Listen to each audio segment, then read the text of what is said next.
Hello there and welcome to the Vital Blend. I'm Anthony, and today I want to give you 4 ways that you can stay motivated on a whole food, plant-based lifestyle.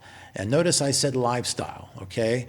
This isn't just some other fad diet that comes and goes, a gimmicky thing that you try for a week or a couple of weeks and then you're off it. This is a lifestyle. So it's important that you have the motivation to stay with it and to commit, because the commitment aspect of what I'm talking about here, what I'm always talking about, the commitment aspect is crucial, because you could have the best habits and have the best idea of what to eat, but if you only do it for a week or two and then you stop, then it's all for nothing.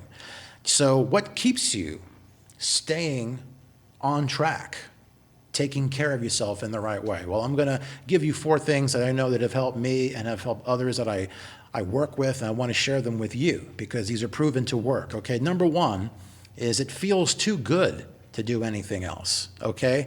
For the last 10 years, my health has been the most consistent that it has ever been. And by that, I mean that my weight has been where I want it.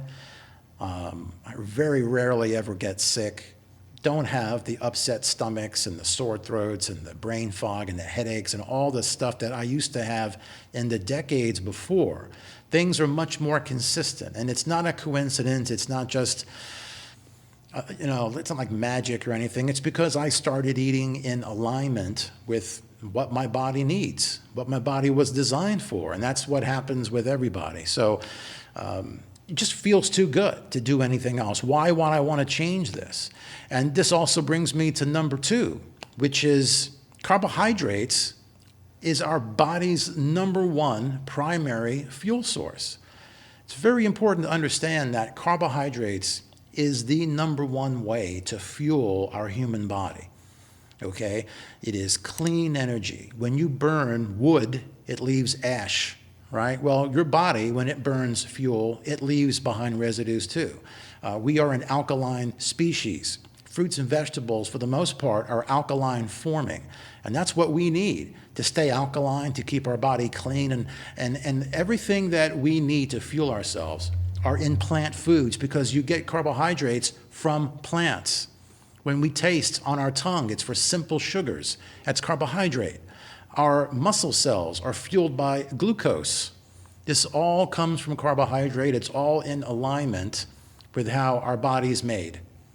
On the outside, on the inside, our instincts. It's a beautiful thing. However, there are a lot of people out there that are going to tell you that fat, animal fat, is the primary fuel for the human body. Not carbohydrate, animal fat. So I want you to think about this, because there's a lot of people out there that are on keto diets. They're on these carnivore type diets. They're eating meat-based diets, and they appear to be doing well. They're losing weight. They may be reversing type 2 diabetes and this kind of stuff. And you're thinking to yourself, why am I eating potatoes and broccoli and fruits when this guy is eating bacon and eggs and cheese and steak, and he seems to be doing well? Maybe he's doing it right and I'm doing it wrong.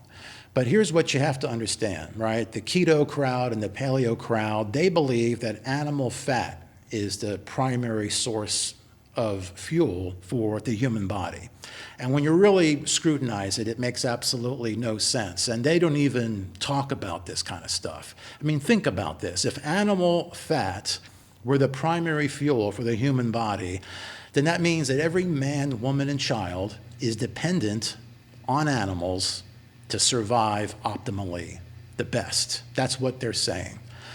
But the thing is that human beings don't have anything in common with the animals in nature that do rely on animal fat. Carnivores, animals that eat meat because animal fat is their primary fuel. They're able to go get it themselves.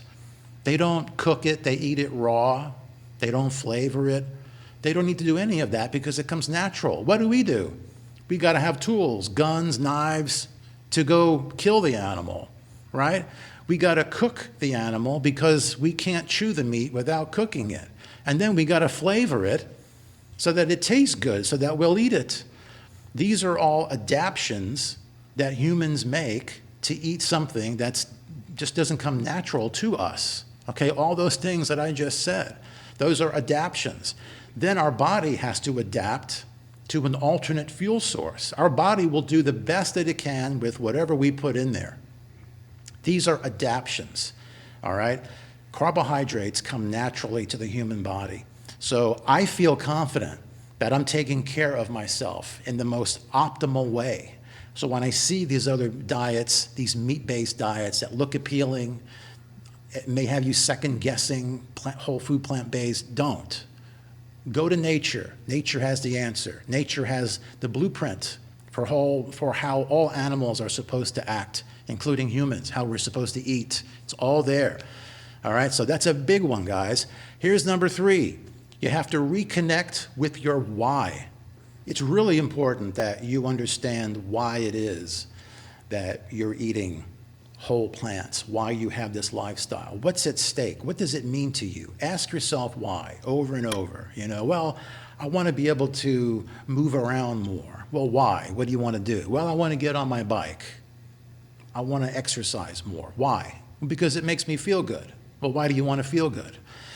Well, because it gives me more energy. I feel better about myself. It gives me more confidence. I can play with my kids. Well, why do you want to play with your kids?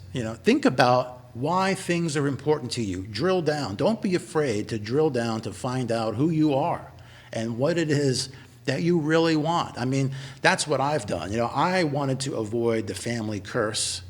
I don't want type 2 diabetes or anything else that runs in the family. I don't want to feed the beast and suffer in my old age the way I see other people doing. I see what they're eating, and it all adds up now that I know about food and how the body works. You have to know your why. I don't want to be diseased. I don't want to be overweight. I love my health the way it's been for the past decade. I don't want to go into my 60s or 70s and be on meds the way I see everybody else. So why would you want to change your lifestyle? Why would you want to stay whole food plant-based? Reconnecting with your why is a big, big piece. And finally, number 4 is that support goes a long, long way. Yeah, anytime you can do something with somebody else, it can help keep you on track, okay, and accountable.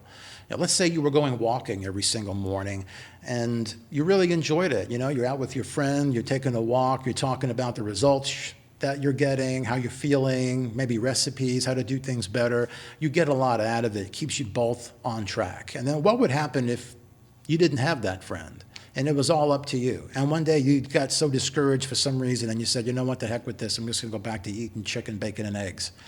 There's nobody there to care. There's nobody to say, hey, what are you doing here?